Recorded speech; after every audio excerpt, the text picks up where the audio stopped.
Bienvenida y bienvenido a la reflexión de hoy, sábado 25 de noviembre.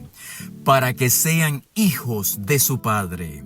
Nuestro texto, Mateo capítulo 5, versos 44 y 45. Amen a sus enemigos y oren por quienes los persiguen, para que sean hijos de su Padre que está en el cielo. El pastor Peter Miller llevaba a cabo su labor pastoral en Efrata, una ciudad del estado de Pensilvania, Estados Unidos, en la época en la que George Washington era el presidente del país. En esa misma ciudad vivía también Michael Whitman, un enemigo acérrimo del pastor Miller. Whitman se le aparecía a Miller en todos lados y hacía lo posible para humillar a ese siervo de Cristo. Aquella era una época tumultuosa y Whitman fue acusado de traición y posteriormente condenado a la pena de muerte. ¿No era acaso aquella una buena noticia para el pastor Miller? No, no lo era. Miller acudió ante el presidente George Washington, que era uno de sus mejores amigos, y le pidió que liberara a Whitman.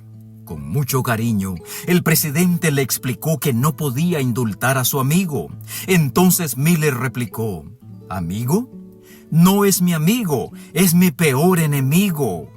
Asombrado de que Miller hubiera caminado 70 millas para pedir que le perdonaran la vida a un enemigo, el presidente Washington decidió firmar el indulto y perdonar a Whitman. El pastor Miller asumió para sí los peros de Jesús.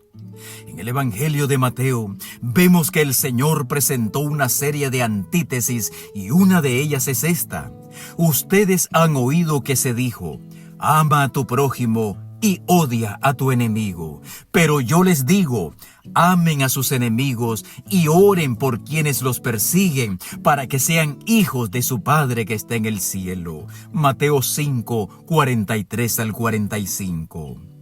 La primera parte del versículo 43, ama a tu prójimo como a ti mismo, está en las Escrituras, en Levítico capítulo 19, versículo 18. Pero la segunda parte, odia a tu enemigo, había sido agregada a fin de darle categoría divina a una propensión humana.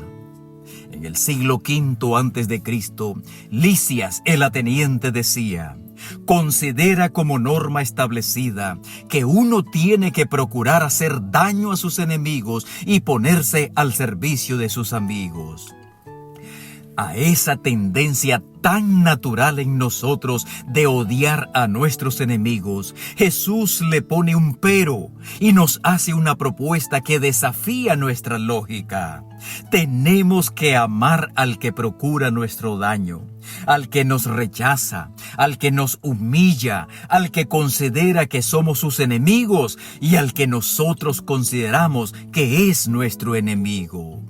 Amarlo significa respetarlo, aceptarlo, valorarlo, hacerle bien. Así es que se demuestra que somos hijos de nuestro Padre Celestial. La palabra enemigo no debe estar en nuestro vocabulario. Dios te bendiga.